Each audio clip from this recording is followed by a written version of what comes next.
Okay, I wanted to make a short video on staff meetings. And just to let you know that if you have a specific idea for a staff meeting or you need an idea for a staff meeting, that's something that we can talk about as we go forward. But I wanted to give you a basic idea of why you have staff meetings, when, how, that sort of thing. Okay, first of all, if you have a big vision of building your business and building leaders and future breakaways and, developing your area, it is a great idea to have a staff meeting. If you live far away from the office, it is a great idea to have a staff meeting. However, it's not something that you have to do. It's just anything you're doing in Alouette, if it's not taking you closer to your goals and it's just busy work, then you don't want to be doing it. I also don't want you to think about not doing staff meetings because you think you're too nervous or you wouldn't be able to. Because doing staff meetings is one of the opportunities for you to develop your leadership skills and your speaking skills and your teaching skills. And that's something that you want to be doing. I mean, as a leader, you want to grow and develop just as you did as a beauty consultant. So that is an opportunity for you. Having staff meetings with your mother manager is an option at the beginning, but don't do it very long, because what will happen long term is people will see your mother manager as really the leader and they won't see you. So there's nothing wrong with getting together periodically to do meetings together, but you need to break away and create your own loyalty within your own group for your staff meeting. Now, just as I mentioned with dialogues, the outline for a staff meeting that's safe to use is praise, praise, teach, praise, challenge. So what would you do in the first praise? Well, in the first praise, you would talk about how well the staff did. So you want to look always at your results specifically. What was your staff show average? What was your average attendance? What was your average booking rate, anything that's great results that you can share with the staff as a staff result. Maybe you moved up in the standings. Maybe you achieved your goal. Now, you don't have to get all crazy about how am I going to keep track of all this, because if you are following the system that we set up, if you are actually keeping track of your results every day, then you can total them up every week and they're already there. I mean, literally, I could tell you for the last 7 years that we basically average about 5 to 6 people at our shows, and we average 1 in 4 people booking. We have some weeks when it's better, some weeks when it's worse, but that's generally what it is.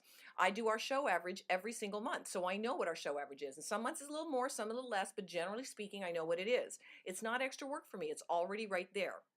You also want to keep track throughout the month of things that you might have challenged somebody to do and she did it.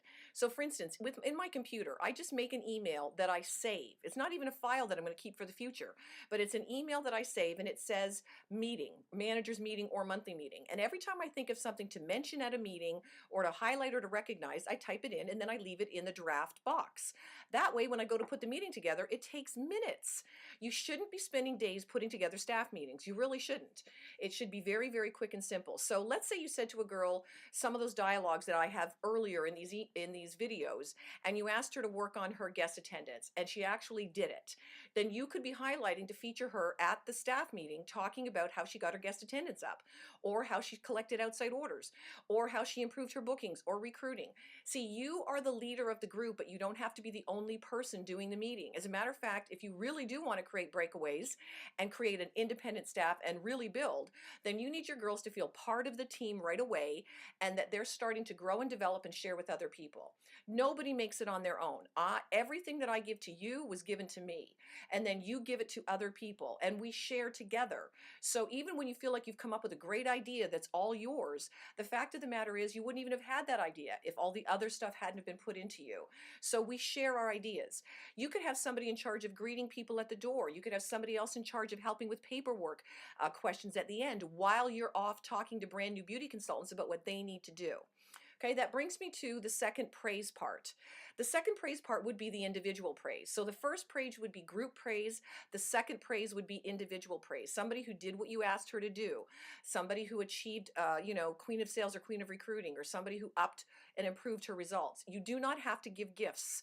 Now, as far as gifts go, if you're going to give a gift, you give for what you need. It's just like when you're doing your personal business. When you need bookings, you offer for bookings. You don't offer for guest attendance, and vice versa. So you always should offer a gift for somebody who recruits somebody within her first month of business. That way you're setting the culture and the tone that we are all about sharing and bringing other people into the business. If you're offering things just for showing up to a meeting, well, then you're basically saying you don't have to do anything, you just have to belong. So be careful of what you're doing doing when you're offering gifts, and always check them with myself and with your mother manager. Refreshments, keep them super, super simple. You don't want to do anything that you feel like those girls cannot do themselves if they become a manager as well. However, people do love to bond over food. So you could have people bring stuff, periodically and share, or you could split up what you're going to serve as food and have somebody bring, a part of it. But you don't have to have a full blown meal every time you have a staff meeting, unless you're having it over a dinner or a lunch time. Keep it simple, sweetie. Keep the meeting to 2 hours or less so that they're in and they're out and they know that they've benefited and they can move on with the rest of their day. Pick a time when they're not typically doing shows. You'll never get a perfect date with everybody, but pick a time when they're not typically doing shows. Now, you may run into this scenario. You may run into a scenario where you've got more people on your staff that are inactive than are active. You do not have to have every single person come to a staff meeting. You can call a meeting of people that are doing shows. You can just call a meeting of people and not, if somebody says to you, well, I heard there was a staff meeting, but I didn't know about it. You say, oh, listen, that was just a meeting for the girls about their shows. And as soon as you get some shows up, let me know.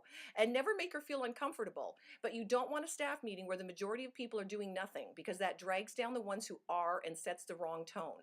You can also have a leadership meeting. Maybe what you really want to talk about is breaking away and some of the people that could be your top consultants. Then have a leadership meeting for them. I used to call a meeting every time I learned something new. I'd say, pizza in my house, I learned some new stuff, who wants to come? And those people ended up being the people that became my breakaways. Okay, so praise, praise. The third part is teach. You can teach, you can have somebody else teach, but I will remind you again, they have more than enough materials to learn from. What you really want to do in that atmosphere is find out what they're actually doing. So yes, you could have a guest speaker, another manager, you could have a girl from your staff teaching on something. People love to learn from their peers, but make sure you're also looking at the opportunity to have them show you what they're doing. For instance, when people want to do a booking workshop, what I like to do is to break the girls into two and have them book each other. And I go and fuss with the refreshments a little bit and I listen in. And then I come back and ask questions. What did she do that was really great? And then what do you think was missing? And they don't necessarily have to answer that one, but I typically will myself. I'll write things down. So I'll compliment the people that had a great smile, great eye contact. But I promise you, the main thing you're going to have to do is keep yourself from freaking out on them. Because just by listening in, you will find out that they are not doing what they were trained to do. So see, what would be the point in you doing a booking workshop when they're not even doing the basics to begin with? So one of the things that I want to start doing is talking to people about troubleshooting.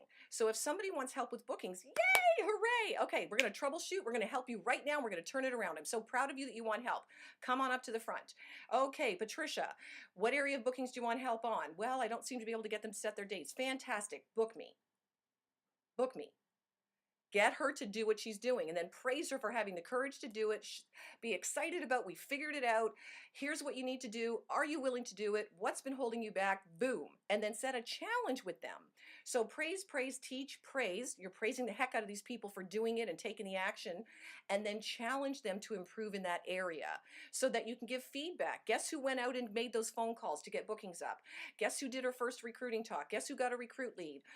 Guess who did the bookings like she was supposed to? Guess who offered for absentee orders? When you're doing that, then the meetings have value to them. But if it's just more of the same that they can get from the website or that they're hearing from you all the time, why would they come? And if you've created it that it's just a social circle, yes, you want to create a team atmosphere and fun, but I promise you eventually it'll backfire on you, because people will just come for a social reason, and the people that really do want to build their business, they will feel like it's a waste of time. They'd rather do a show. So I hope that helps you to get a general idea of how to do a staff meeting. The specifics I can help you with. If you want to do show planning, I recommend you get them to show plan each other while you listen in, or you have one person teach it. It just depends on where you are with the people. Are they all brand new or are they not?